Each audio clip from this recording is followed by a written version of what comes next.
It's Thursday night, the 16th of April, day 107 of pursuing my journey to alignment and living the dream. Last night I had mentioned that today might have some distractions that I might have to deal with due to the fact that Kathleen has both today and tomorrow off, and so I decided my power statement would say, I will try to finish building out lesson 9. Well, today started out as a normal day as any other day. Then my wife asked me as I went up to go to my office, do you want to play today? And like I said last night, she had a lot of list of several things she wanted to do on her 2 days off, and one of them was to play. And so I told her that I was pressed to get a few things done and didn't want to get too far behind on them, but I said, let's see how things go this morning, I'll get back to you on it. Well, it wasn't but a couple, 3 or 4 minutes later, and Kathleen opened the door to my office and popped her head in to ask if she could pull some of the boxes out of my office into our landing outside the door here, and that way she could start sorting through them and clean up my office. It would be great. Well, I've had several things and multiple boxes build up in my office over the last 4 or 5 months since my mother's passing, and they've been cramping my style, so to speak. And so I've been wanting to get through them myself and clean them out ever since last Thursday, but I've not had the time, or I should say I didn't take the time yet. And so I said, absolutely. Now here's where things went off the rails a little bit today.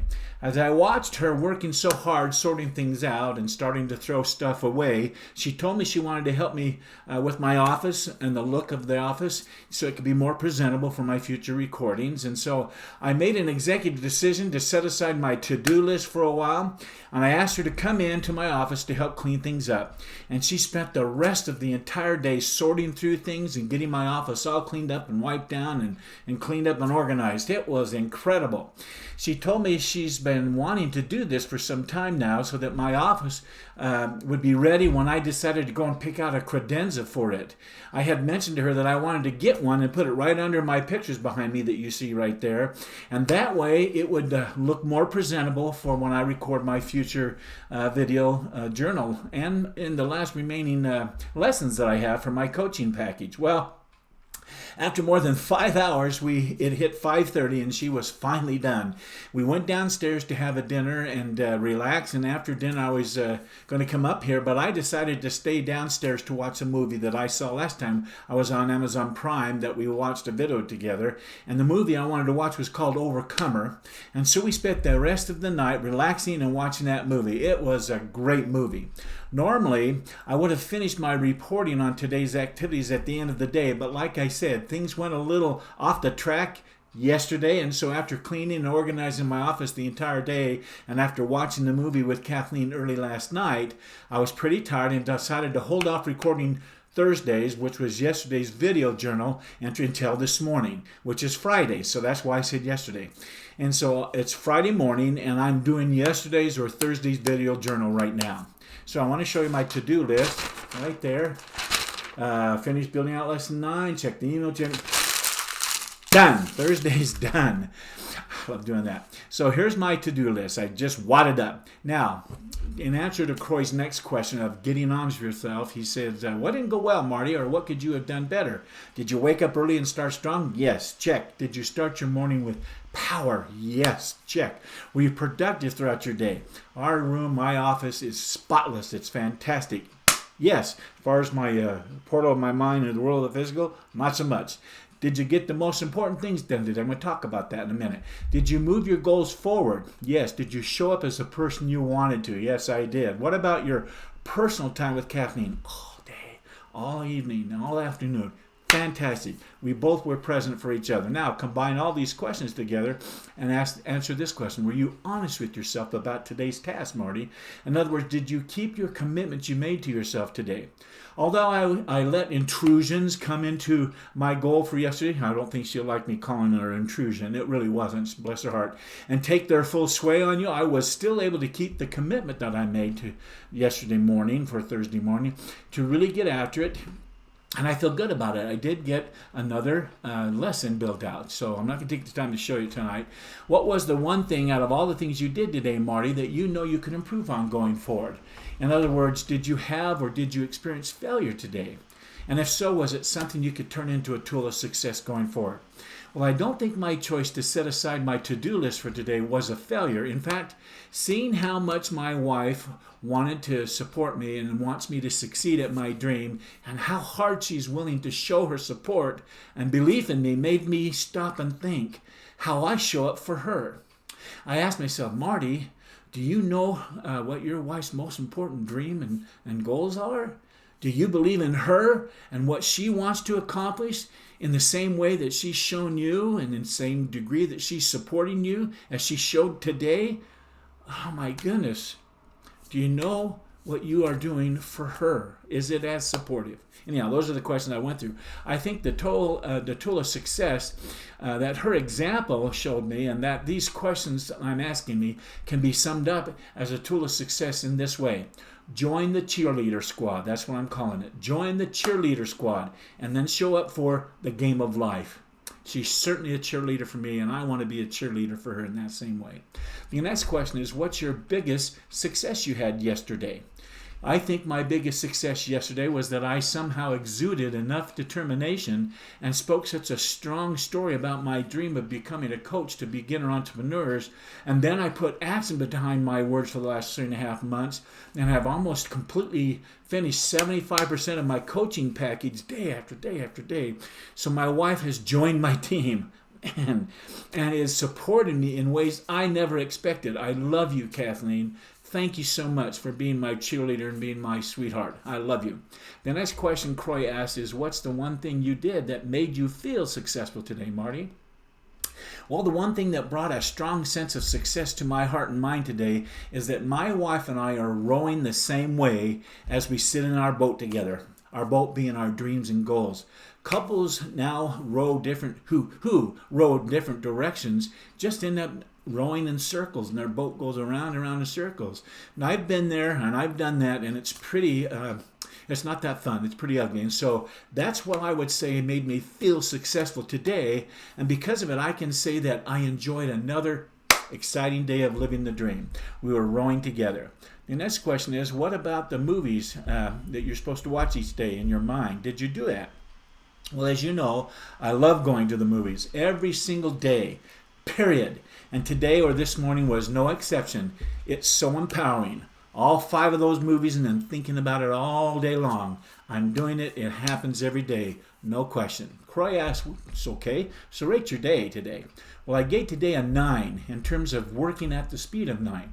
Kathleen and I worked at the speed, especially Kathleen. She actually worked at the speed of 15, I think, as far as getting pieces of lesson 9 through the portal of my mind into the world of the physical.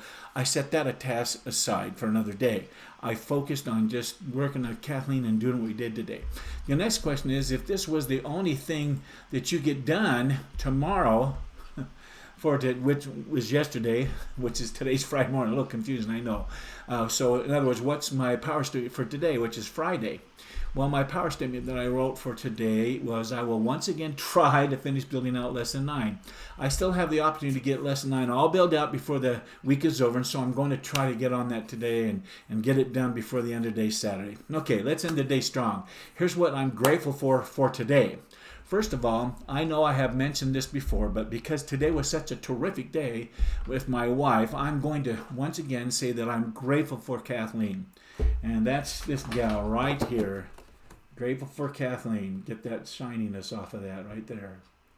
Get that so you can see that. Anyhow, she's such a lovely lady. There was one thing I thought was very important about yesterday about her, and that was when I saw how much Kathleen was in support of my dream of becoming a business coach and how she wanted me to present myself. Wow, the feeling was incredible. On the same team, cheerleader. Wow, that's almost better than that feeling of success. Next, I'm grateful for the law of instincts. I know that's an odd one, but listen to this. Wouldn't it be interesting if we could see all the component parts that make up a human being and understand each part as one understands the parts of an automobile, for example, and then have an instrument panel containing all the operational controls?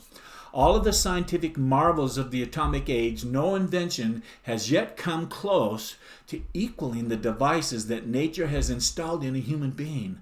It's miraculous, most of which are so complicated that they defy the most scientific investigation. many things they can't even figure out and have not yet. For example, the brain of a man is about the size of two hands together. It is 70% liquid, which is constantly changing. All those chemicals and yet it contains within itself more knowledge than most of the library of thousands of books contain. Just think of all the pictures and knowledge of many subjects that are filed in our memory. Now think of the complicated nervous system with all its automatic devices and controls. When a line of communication is cut, it mends itself. Just think of the temperature controls it has. The body temperature of a person in Alaska is 98.6 degrees, which is exactly the temperature of a man on the equator. Our temperature in a hot room is still 98.6 degrees. And when we go out into a cold blizzard, it's 98.6 degrees. Think of the management mechanisms in us. Here's another example of the inventive wonder of nature. A bird is hatched out of an egg, right? And without going to college or taking courses in home economics or physiology, in its first year of life, it goes through all the complications of becoming a parent. It knows exactly how to build a home, hatch eggs, and provide a living for its offspring. A bird has not heard a single lecture on geography and yet still knows nothing about the winter snows. It has no addresses in its head, road maps or GPS compasses, weather reports, or electronic steering devices.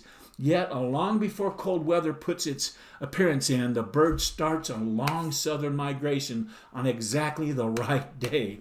We might compare the instincts of a one-year-old mother bird with those of a one-year-old human being. By means of magic powers, some of the lower forms of life are completely able to begin their life's work a few hours after birth, whereas a man or a woman has the longest period of infancy and dependence known in the universe. Man is more ignorant in the earliest age of its life, but he or she is given an additional and exclusive sense called reason. We can stop and think things out instead of leaving our machinery set on automatic control. Probably because of our reason, we have not paid as much attention to the importance of our own instincts as we should have. And because of this neglect, the effectiveness of our instincts has become reduced somewhat. But they are still very important and could, if understood and cultivated, be far more useful to us than we even imagine. Instincts are placed in human personality for a good purpose, and an important part of our education is to recognize, understand, and cultivate these powerful and valuable inherent tendencies. We need to learn how to effectively direct the natural forces and instincts in ourselves. They are powerful causes of action and may open us up to the greatest desired success in ourselves, even our plus factor. We have instincts. There's a whole long list. I won't go into it. And it is powerful. And yet we have reason on top of that. What a blessing we human beings have. And we need to do better and better in learning what these powerful causes of action are. Lastly, I'm grateful for the principle of you are what you think, period. You are what you think. Ralph Waldo Emerson said, "A man is what he thinks about all day." Norman Vincent Peale has said, "A man's life truly is what his thoughts make of it." This is one of the greatest laws of the universe. And a participant's attitude about their life, not their aptitude, determines their failure or success in life. In other words, our perception of reality, and not reality itself, actually molds our attitudes, which become our paradigms about whether or not we'll have a day of living the dream or a day of living the nightmare. Okay, I'm going to close out Thursday night, which was all day yesterday, and I'll be back right here later tonight, sitting right here at my computer, where I'll share my day's journey to alignment. But until then, I wish you continued success. Good night, or should I say good morning.